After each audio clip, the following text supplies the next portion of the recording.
স্পষ্ট করে শুনে নিন, শেষ কথা। বাবা নাগরিকত্ব দেবে, পাবলিক যদি লাগে না ওসব গুটিয়ে পাঠিয়ে দেবে। তাহলে কার 5টা সন্তান 6টা সন্তান, তোর বাবার কি রে? গুজরাটি মারওয়ারির দল, মতুয়ারা এত বদমাইশ। আমরা দামাল বাংলা মুসলমানদের বাঁচাবো বাঁচাবো বাঁচাবো।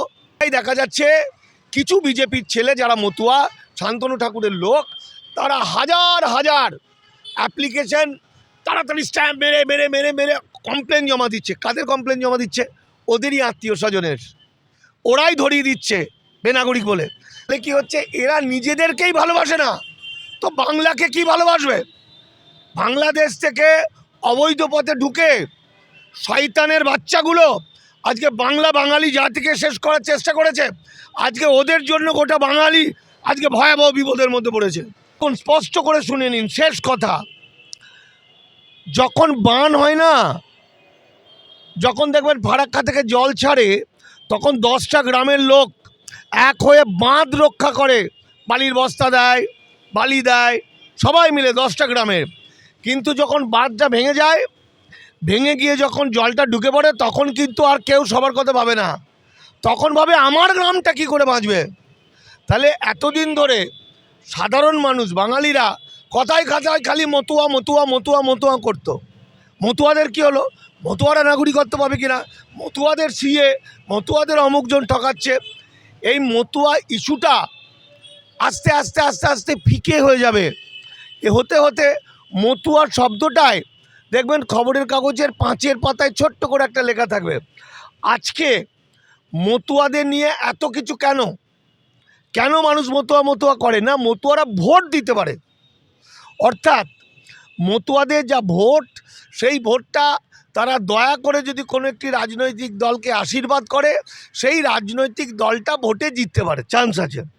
যে কারণে মতুয়ারা কি রাজনৈতিক দলরা কিন্তু তাদের মানুষ হিসেবে ভালোবাসে না, তারা ভোট হিসেবে ভালোবাসে, ভোট ব্যাংক হিসেবে ভালোবাসে।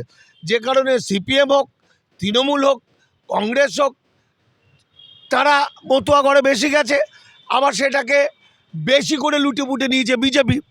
ফলে মতুয়াদের এই অবস্থা।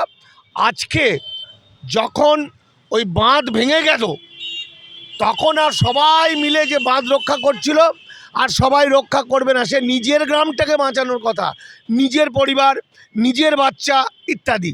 ফলত এখন সমস্যাটা দাঁড়িয়েছে প্রতিটি বাঙালি।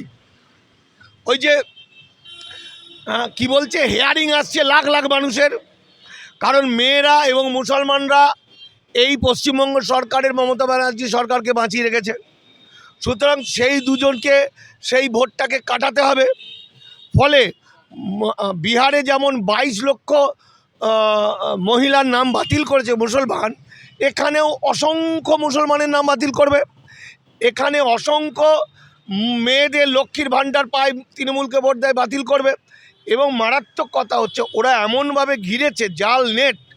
মতুয়াদের যে ঘটনা নিয়ে শুরু করেছিলাম, এই যে আজকে গতকালকে দেখুন, এক তো নির্বাচন কমিশনের এত বড় সাহস, ওই কি বলছে যে লেখাপড়া না জানলে সে নাকি নাগরিক হতে পারবে না, ওর বাবা নাগরিকত্ব দেবে।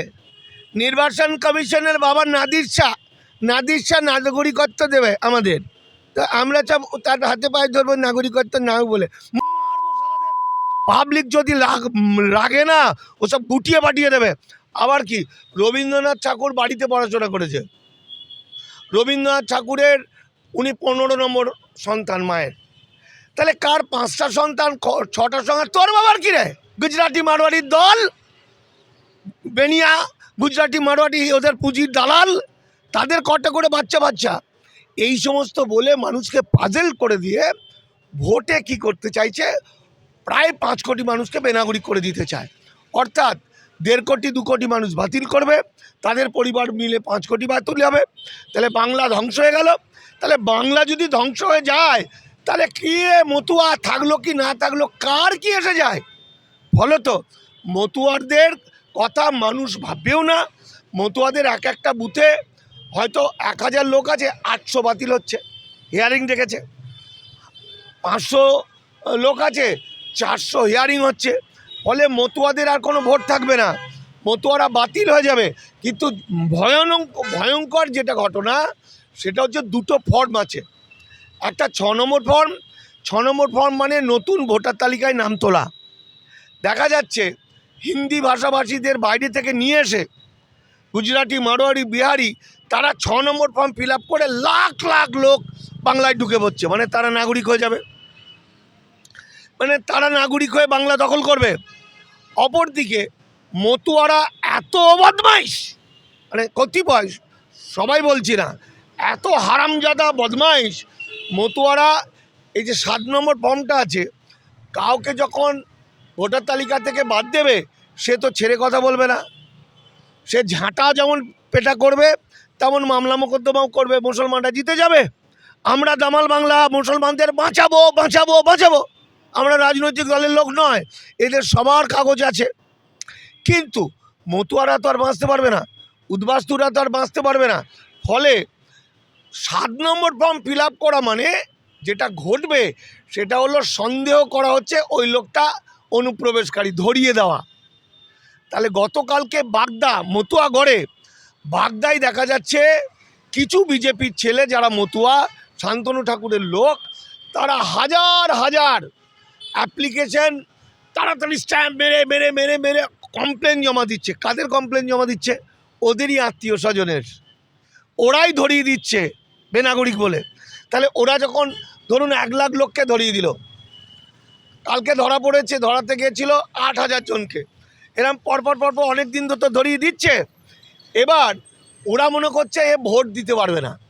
কিন্তু ভোট দেওয়াটা বড় কথা নয়, বড় কথা হচ্ছে তার নাগরিকত্ব, তার অস্তিত্ব শেষ, তার ছেলে পিলে সব শেষ। এবার চিন্তা করো, যাদেরকে ধরিয়ে দিচ্ছে তৃণমূল বলে, সেই লোকগুলো যখন জানবে যে আমাকেও ধরিয়ে দিচ্ছে, বেনাগরিক করে দিয়েছে, সে তো কখন বাটাম পেটা করবে। ফলে মতুয়াদের মধ্যে গৃহযুদ্ধ লাগবে, ভাই ভাইকে মেরে ফেলবে। এই যে লোকগুলো ধরিয়ে দিচ্ছে 7 নম্বর ফিল আপ করে ফর্ম, তারাও মতুয়া, তারাও উদ্বাস্তু। আর যাদের বেনাগরিক করে দিল, করে দেওয়ার আবেদন করলো, তারাও উদ্বাস্তু, মতুয়া, নমশূদ্র আমার মনে হয়েছে। তাহলে কি হচ্ছে, এরা নিজেদেরকেই ভালোবাসে না, তো বাংলাকে কি ভালোবাসবে? বাংলাদেশ থেকে অবৈধ পথে ঢুকে শয়তানের বাচ্চাগুলো আজকে বাংলা বাঙালি জাতিকে শেষ করার চেষ্টা করেছে।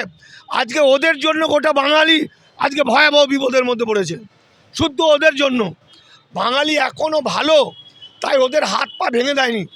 ফলে এখনও বলছি, কতিপয় মতুয়া যারা ভালো মানবিক, তারাও লড়াই করছে বাঁচানোর জন্য, কিন্তু তারাও বিপদের মধ্যে আছে। ফলে আজকে মতুয়াগড়ে ফার্স্ট গৃহযুদ্ধ শুরু হবে। খুন খারাপি মারপিট 14ই ফেব্রুয়ারির পর গোটা বাংলা জুড়ে যে আগুন জ্বলবে তাতে সামলানো খুব মুশকিল। কিন্তু এর মধ্যে আমি একটা ভালো ইঙ্গিত পাচ্ছি। ভালো ইঙ্গিত হচ্ছে, প্রত্যেকটা জিনিসের তো একটা শেষ আছে। 1925 সালে RSS তৈরি হওয়ার সময় থেকে ওদের মূল লক্ষ্য ছিল বাংলাকে দখল করা, সুজলা সুফলা বাংলাকে দখল করা। যেটা প্রথম ওরা নাগপুর শহর থেকে ঘোড়া ছুটিয়ে গৈরিক পতাকা নিয়ে বর্গী বাহিনী এসেছিল বাংলা দখল করতে। সে যাত্রায় মুসলমান নবাব আলীবর্দী খানের নেতৃত্বে বাঙালিরা একত্রিত হয়ে সেই হারামিদের তাড়িয়েছিল, বর্গীদের। আর এরা RSS হচ্ছে এই বর্গীদের উত্তরসূরি। তারা নাগপুর থেকে গৈরিক পতাকা নিয়ে প্লেনে চড়ে ঘন ঘন অমিত শাহরা আসছে, নরেন্দ্র মোদীরা আসছে, এরাও বর্গী। এরা বাংলাকে দখল করতে চাইছে। কিন্তু বাঙালি জাতি এই বিপদ থেকে উদ্ধার হবে, বাঁচবে, এবং হাতে হাত মিলিয়ে বাংলা আবার বাঁচবে। প্রয়োজনে বাংলার স্বাধীনতা সংগ্রাম করবে, কিন্তু কখনোই এই গুজরাটি, মারোয়ারি, হিন্দি বলয়দের তাদের বশ্যতার স্বীকার করবে না, করবে না, করবে না।